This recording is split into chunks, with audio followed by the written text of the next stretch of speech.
Wasn't that lovely, ladies? Right, coming up next is another comedian.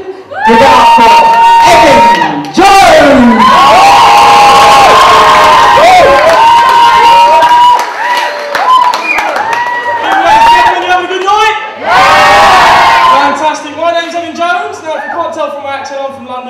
See, the last time I came up to Middlesbrough, my dad let me drive, so I got all excited. But as I'm going down the M25, I get stopped by the police. And I was really nervous because I've never been stopped by the police before.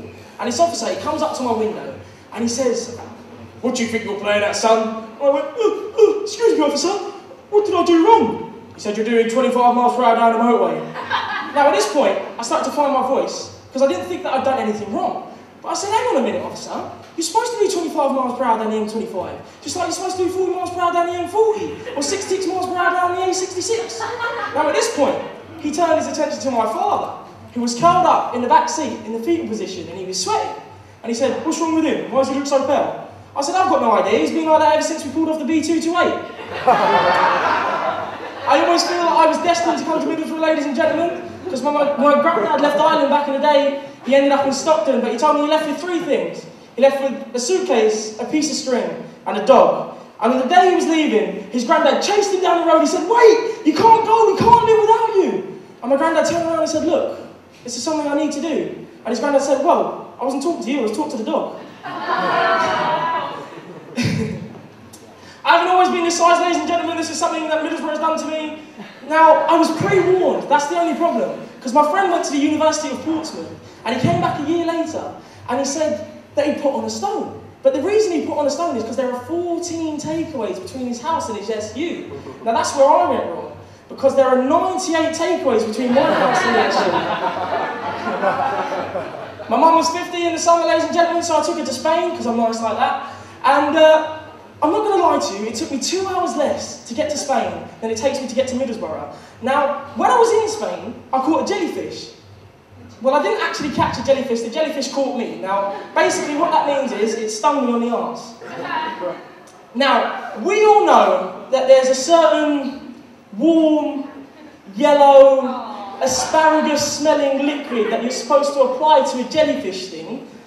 And let me tell you, I'm not a contortionist, so there is no way I can bend this to here. So I've had to rely on one of my friends. And I said to him, "Mate, you've got to do me a favour." Now at this point, he turned around and he said no. Now I know every single person in this room knows that they would happily take a piss on their best mate. So I'm in Spain, I've hit what you could call an all-time low. I'm lying in the sand, crying, begging my 50-year-old mother to wee on me. As you can tell, the rest is history. But the second I touched down in England off that plane, I received over 200 text messages. I don't even get that many on my birthday. I received 200 text messages, all of them taking a mick out of my situation in Spain. Now I'm going to read a few of these to you, because some of them are quite funny, but the first one, it really annoyed me. Because the first one said, "All right, Pistol Pete." Now that's not funny because my name's not Pete, but the second one, it's a little bit more inventive. The second one says, "What was the weather like in Spain? Because it was pissing down here." See what I mean? Now the third one is not funny, it's not smart, it's not quick-witted. But the third one said, "I heard your mother had to take a piss on you, LOL." But the reason the third one hit so close to here is because that last text came from my granddad.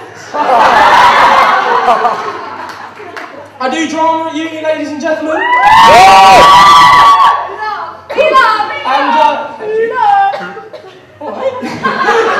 And over the summer I applied for a job at the BBC. Now when I was applying for this job, they asked me to fill out a questionnaire and send it off. Now, me being me, I thought I would put some banter into the questions that I answered, just so they'd know the type of person that they were going to employ, right? And it was only a short questionnaire, there was only 3 questions. And the first question said, describe yourself in 3 words. So my first word was bubbly. Now everyone in this room knows that bubbly is the generic, universal dating website term for a little bit overweight. Right? My second word was funny. Now, judging by your reaction for the last 5 minutes, that was a lie. And my third word was dedicated because I actually wanted the job. So, the second question. If there was an Olympics with no sporting events, what would you win gold in? To which I replied, well, thank Christ there's no sporting events because I get knackered thinking. I don't know why I said that. And the third question, now the third question is my favourite, because when the BBC sent me back my questionnaire, they felt the need to cross out my answer with a thick red line, because the BBC felt they need to censor my opinion on this questionnaire. Because the third question said, what might someone think of you after they've met you for the first time?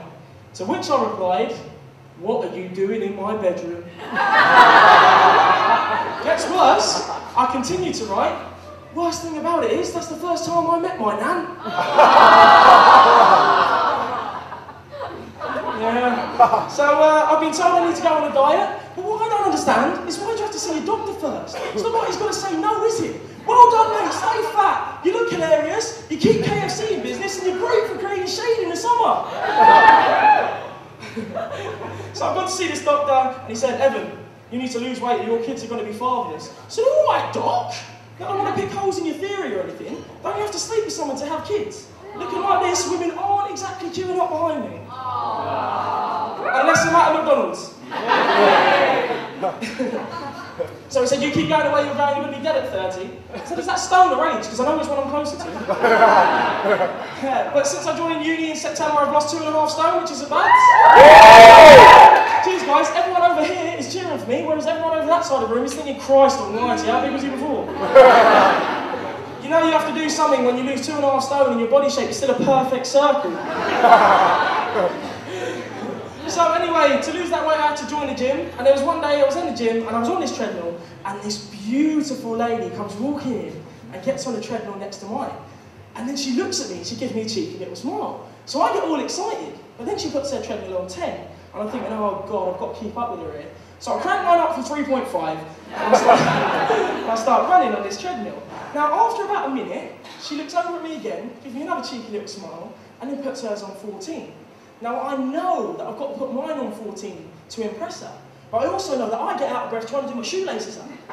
So I cranked mine on 14, and it was the worst decision of my life. I lasted 8 seconds. 8 seconds, ladies and gentlemen, and I fell off. And let me tell you something, us big lads, we do not fall gracefully. So I'm on the floor, and this gal comes over, and she says, oh my God, are you all right? And I'm like, yeah. And then she asks me to go for a drink, and I'm like, yeah! So eventually, we're in this pub, we're having a bit of banter, and then we realise we have something in common, which is that we're absolutely legless. And then she looks me in the eye, and she said, do you want to come back to mine? Now, here's a quick tip for you. If a beautiful woman looks you in the eye and asks you to go back to hers, don't look around like this, making sure she was talking to you, because it doesn't go down too well. So I end up back at her house, and we're in her bedroom, and she says she's going to slip into something a little more comfortable. So I'm thinking, great. So I strip off, and I'm there in the Calvin Kleins, and I'm tucking myself in, trying to look all sexy, and I hear her rustling outside the door, so I know it's not long. But she comes breaking in with these 2 children, and she says, kids, this is what you will look like if you don't eat your vegetables. Aww. Thank you very much, ladies and gentlemen. I've been Evan Jones.